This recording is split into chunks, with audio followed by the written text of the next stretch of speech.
We got up the first morning really early, came downstairs with just a few changes of clothes, and took off. We didn't really know what to expect.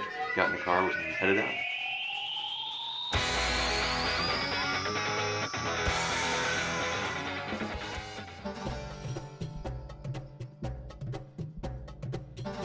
Elgin was completely incredible and vast. I've never seen anything like it before. Imagining the history that occurred there so many years before me, I could see everything happening like it was just yesterday.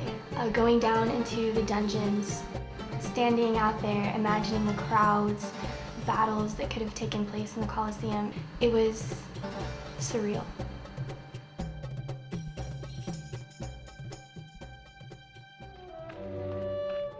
Luke, tell Uncle if he gets a translator, be sure it speaks Bocce. Doesn't look like we have much of a choice, but I'll remind him. Going to Luke's house has been a dream of mine ever since I saw the movies when I was a kid.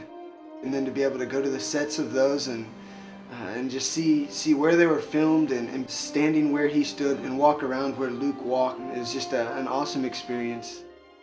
Looks like I'm going nowhere. I have to go finish cleaning those droids. I'll make it up to him next year. I promise. If you enjoyed them, go and visit it and see exactly what went on and what the area was like and the culture was like around them.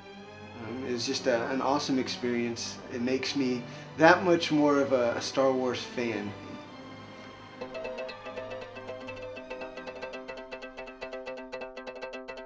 One of my favorite parts was riding the camels, and I had never thought in my whole life that I would get the chance to do that, but I did, and it's nothing like I'd ever experienced before. The first thing we noticed is that it's really windy and sandy. So we had to have looked like traditional turbans around our head to keep the sand out of our ears and our eyes. We got to walk around for about 20 or 30 minutes. It was an amazing experience and tons of fun. It's kind of like a magical ride because it's like a roller coaster in America. You hold the little pole that they have in front, and then you go forward, then back, then forward, but you are controlling the reins, and it is amazing.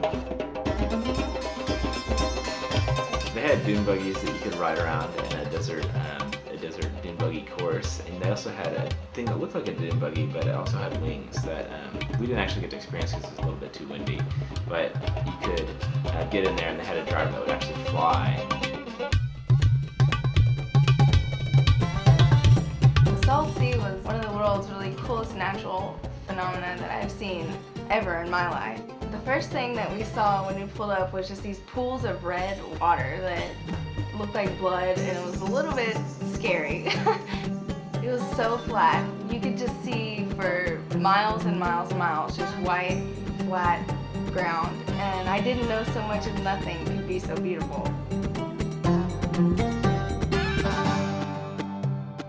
We arrived there in Tozer, and they just picked us up in a horse-drawn carriage, and they took us through this desert city to an oasis. And when we arrived, there were just palm trees up everywhere, and they were just around us, and the sun just shone through them, and it was just really nice. The oasis was really cool. We got to go look at all these date trees that were growing, and our tour guide told us all about how they grow the plants and how it's a major agricultural practice in the area. They also got to show us how they harvest the dates from the trees. This little boy climbed up the tree, and they only have 10 minutes to do it. Two of our guys tried to climb up it, and they said they got higher than anyone else, but they were still complaining about their feet. Don't do it if you have soft feet. I don't really know what would have come to my mind when you said Berber culture, but it definitely wasn't exactly what I saw.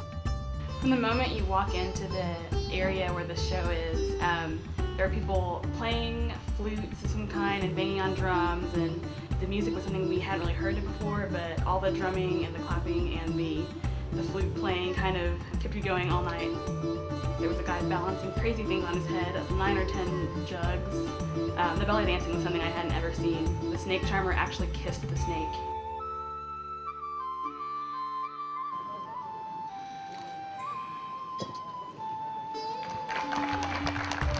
It was neat just to get a new perspective on their culture.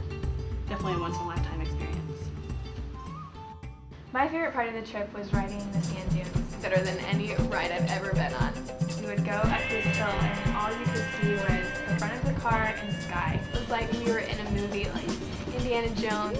It was such a wild ride. Our driver told us that we were going to get a heart massage because we were freaking out so much. This is very, very bad. Oh! Go! Mos Eisley was always one of my favorite scenes in the movies. So then being able to go to where that was filmed was an incredible experience for me.